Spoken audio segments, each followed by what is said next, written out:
Dulu dibuang, kini disayang. Sop buntut. Ya, sajian yang satu ini memang punya sejarah panjang dari yang dianggap limbah menjadi makanan mewah.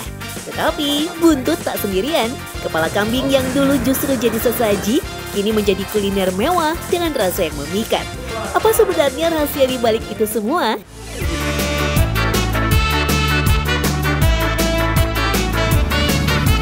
Rasa penasaran membawa kami ke kawasan Cut Mutia, Menteng, Jakarta Pusat.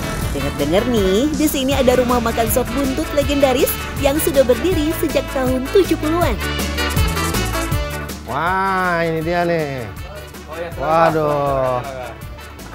Bener, Bang Wawan? Ya. Kenalin, Roberto. Alvin Ted.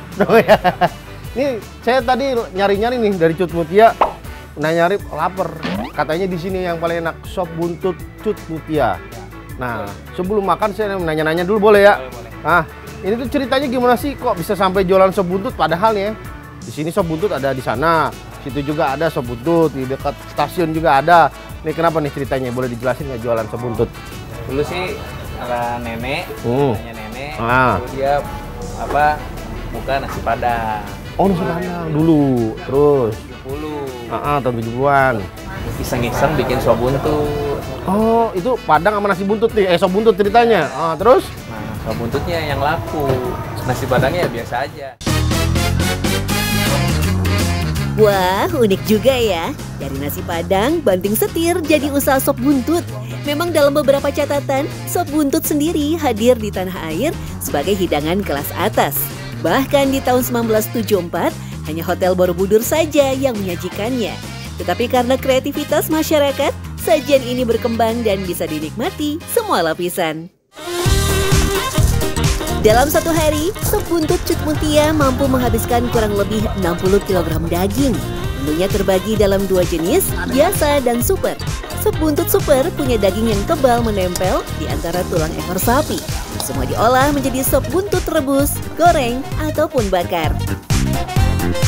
Kira-kira kalau untuk buntut, khusus buntut nih, kesulitannya apa untuk masak buntut ini? Paling lemak ya Bang kalau kesulitan itu. Ngirimnya pasti buntut tuh pasti ada lemaknya. Terus? Nah, itu kita sesetin lemaknya biar nggak terlalu banyak. Oh. Kalau empuk pasti jadi empuk kalau direbus lama. Oh, jadi lemaknya itu kenapa? Bikin apa? Bikin gaji atau bikin? Jadi berminyak nanti di kuahnya. Oh. Saya lemaknya ya, iya. jangan terlalu banyak. Kadang-kadang orang juga nggak mau. Saya kasih caranya biar lemaknya hilang. Mau tahu caranya? Sapinya kasih pil diet. Hilang lemaknya tuh. Iya kan, bener kan? Iya kan? Jadi ramping tuh.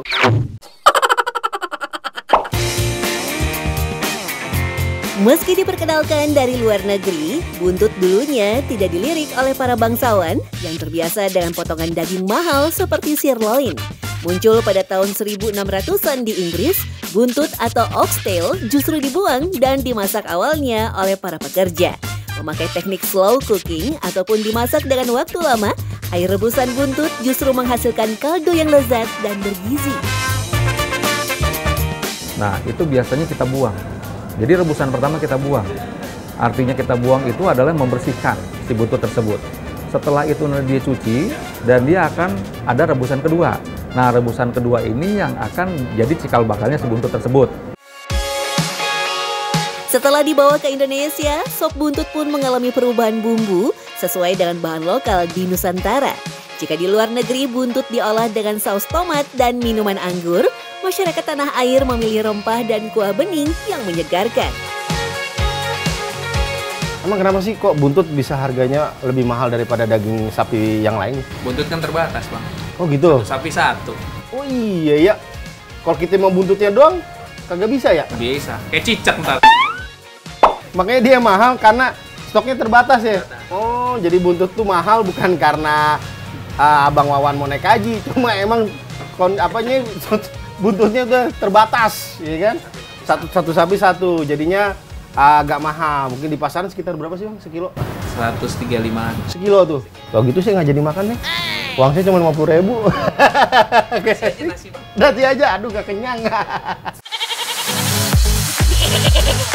Dari buntut, kita menuju ke kepala. Eits, tapi kepala kambing ya. Meski dulu sering dipakai sebagai sesaji, jika diolah dengan sempurna, kepala kambing ternyata punya sejuta rasa yang berbeda. Bukan sekedar omong belaka, dalam kepala kambing setidaknya ada berbagai bagian daging yang semuanya punya rasa berbeda. Dari pipi, tulang muda, lidah, sampai otak. Yang menarik, konon kepala kambing dijadikan sesaji karena bagian ini memang susah untuk diolah. Wah, saya semakin penasaran nih, gimana rahasia dan rasa dari sajian kepala kambing. Kami menuju Ciracas, Jakarta Timur, tepatnya di rumah makan Sop Kambing Wahjo. Berarti kalau ngerebusnya ini, biar jadinya enak dan empuk, itu gimana caranya? Dikasih apa gitu biasanya? Iya, sebenarnya ini soal teknik pemanasannya aja sih dari sini.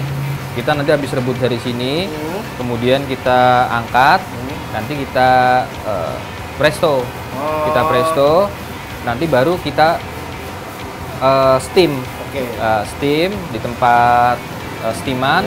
Nah, habis itu baru dimasukin ke kuahnya.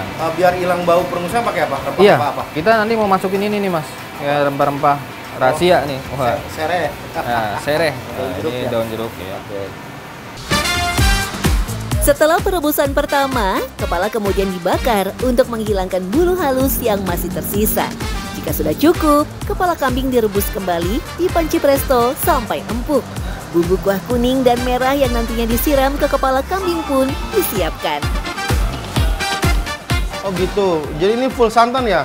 Iya. Oh iya, tuh lihat ada minyaknya ya. Jadi kelihatan santan dan agak pekat. Cocoknya yang mana? Buat yang suka santan ini. Yang suka santan ini. Hah? Nah, kalau yang ini biasanya kita rekomendasiin untuk yang udah lanjut usia. Oh gitu.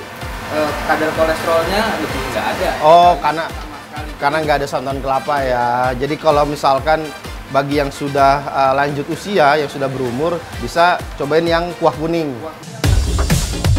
Berbeda dengan warung lain yang memilih memotong kecil-kecil, rumah makan Wahjo sengaja membiarkan kepala kambing utuh begitu saja.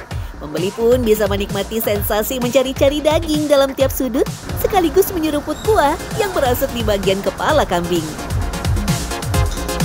Kepala kambing itu sebetulnya sumber protein ada di situ semua. Makanya kenapa orang sekarang pada memilih di situ, ya, karena kepala kambing ya. Tak hanya proses yang terbilang sulit, kepala kambing juga harus dipilih dari jenis betina yang masih berusia 4 bulan. Biasa diperoleh langsung dari rumah jagal ataupun rumah pemotongan, kambing betina dinilai lebih tidak bau daripada jantan.